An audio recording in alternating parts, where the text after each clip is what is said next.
Hey guys, how you doing? My name's Llama and today I actually wanted to talk to you about things outside of WoW but still relating to WoW, and that is the Wowuction website. Don't know why it's Wowuction. I think it's because in the web address it reads as Wowuction. I think that's what they were going for, but I call it Wowuction, but whatever, call it what you want.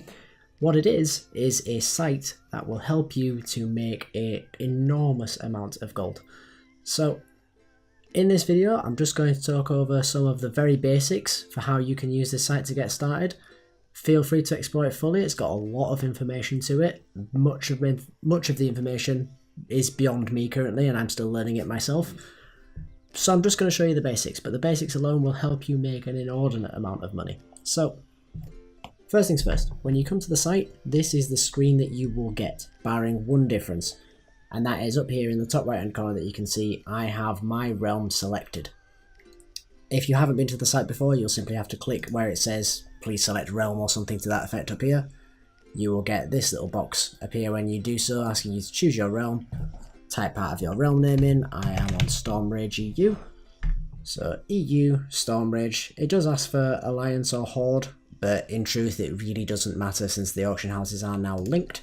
I play Horde, there we go, easy as that. Go back to home and then we can get started when it decides to go back, there we go. So, this is the home page and we'll start off with the real basics, this thing that you see in the middle of your screen here. Now what this is at the last auction house scan, it's potential bargains on materials on your realm. So it's only going to look at high shifting items, i.e. materials, and it's going to give you the current price, the amount on the auction house, and I think that stands for projected market price.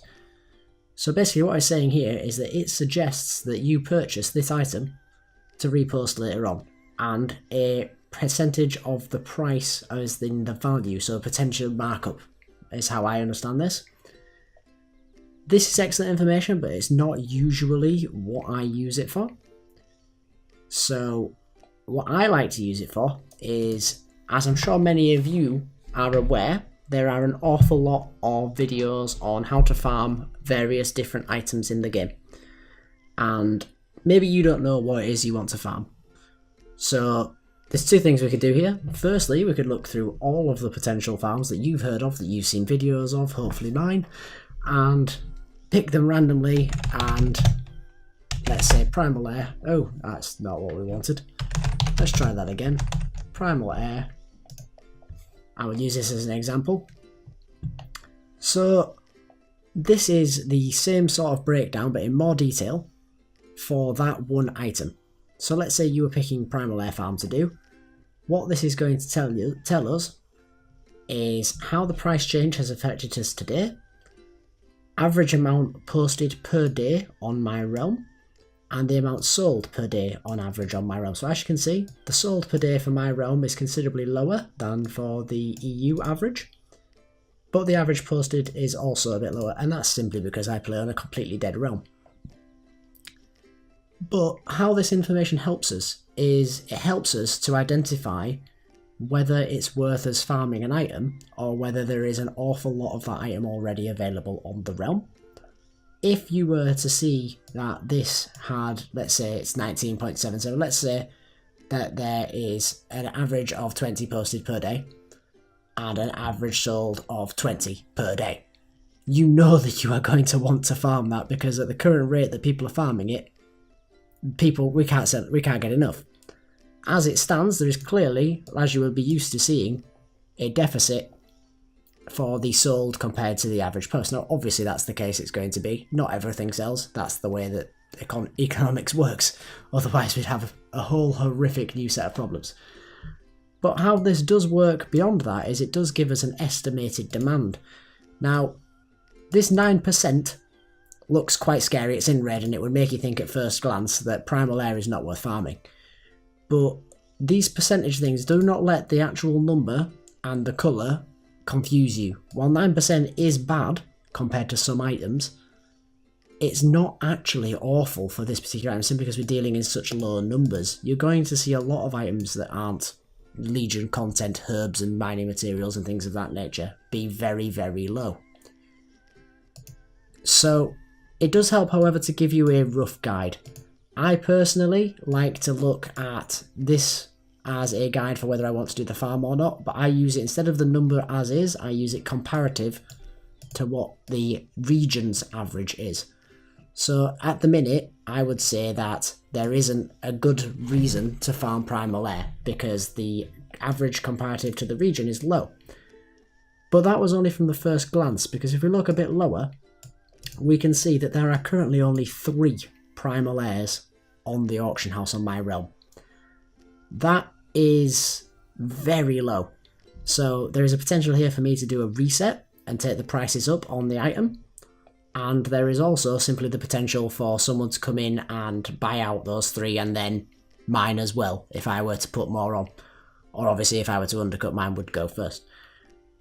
Now, the fact that there's a 1.69 average daily sold suggests to me with such low quantity items that, like many of these crafting materials from old content, it's going to be a high amount of items sold in a single bulk and then days with nothing. So long as there is 3 on the auction house, then your mats have a very high chance of selling, because the chances are that people that come to buy this Primal Air are going to want more than the 3 that are available. So I feel like I've talked Primal Air to death, and I want to give you an example again of an item that sells in considerably higher quantity so you can get a comparative view of it. So this is the prices for Fell Slate. So 1 in 9 Fell Slate sells on my realm. 1,100 give or take, of course, sell daily, and 9,600 are posted with 11% demand, which is much lower than the average across Europe. But again, as you can see, there aren't that many on the auction house, only half the amount that is currently sold per day. So what I can establish from this is that Fell Slate right now, if I were to post it, is going to sell very quickly, but it wouldn't be likely that I would stay the only one on the auction house or making up the majority of the sales of the auction house, because there is so much of it farmed daily. So that is the basics of the start of the website, but the true depth of this website for me lies in the professions. I absolutely love using this professions tab that you see here for making my gold, particularly alchemy. So I love making gold with alchemy. You probably will notice that a great deal. And this makes it very simple to understand what it is that I want to make. So this works very similarly to how Trade Skill Master will work in-game, but at very face value, I know a lot of people are intimidated by Trade Skill Master and all of its intricacies. If you are looking for something quite basic and you're wanting to make gold and you're not wanting to put a lot of research into things, you see this score at the side here? Now, this is a score out of 1,000 for how much it is recommended to you that you farm or create this item, based off of how much demand there is, how much supply there currently is, and the prices. So as you can see here, in green, Eternal Air, because you can make it with Alchemy, is being on this list.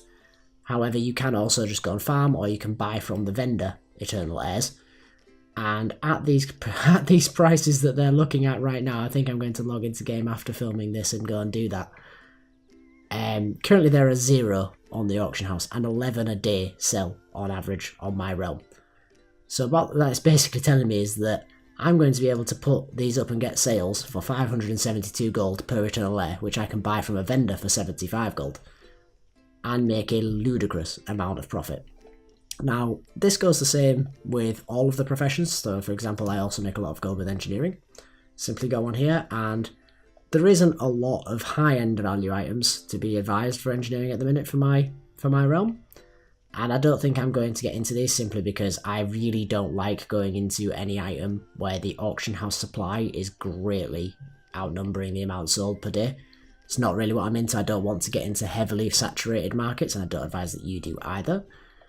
But the information given to you by the site here is going to help you avoid that. That is why I'm showing you this in this video. So the twofold that we have there is looking at the professions, as we've explained. Also, just so you know, the professions do include the gathering professions, just simply letting you know what to go and farm. But if you do have a particular farm in mind, let's say that you're subscribed to any of the big gold making YouTubers, I won't bother to name them, you all know who we're on about here, and they bring out a video that is, say, to farm, I don't know, Spirits of Harmony, and you're trying to decide if that is a good farm for you to try and emulate their gold making techniques on. You can go onto here and get a breakdown of Spirit of Harmony for your realm to see if it's worth you doing, because I'm sure, as you all know, all the good gold makers will tell you that all of these prices are very subjective to realm, as is sale rates, and this simply helps you relate the information back to yourself. There are other websites out there that can do it to a similar extent, but none are quite as easy and user-friendly to use as good sentence, as this one is, in my opinion. So if you've not used it before, I do highly recommend checking it out, and I hope you enjoyed the video. Cheers, guys.